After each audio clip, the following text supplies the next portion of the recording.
তোমার গলার মালা ছিঁড়ে গেছে বলে তুমি কাঁদছো। অমনি গৌরীদাস কি করলেন, মহাপ্রভুকে বসিয়ে ভাবলেন মহাপ্রভুর গলার মালা ছিঁড়ে গেছে, আমি একটা মালা সুন্দর করে এনে মহাপ্রভুকে পরিয়ে দিই। ভক্ত তো ভক্ত তো ভগবানের সেবা করবে। কি করলেন, বলে প্রভু তুমি বসো আমি আসছি। অমনি ভাব সম্বরিয়া প্রভুরে বসাইয়া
গলার মালাটা দেখা মাত্র রাধারানীর কথা মনে পড়ে গেল।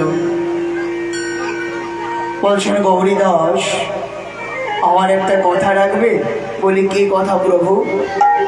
শোন শোন গৌরীদাস শোন আমার কথা,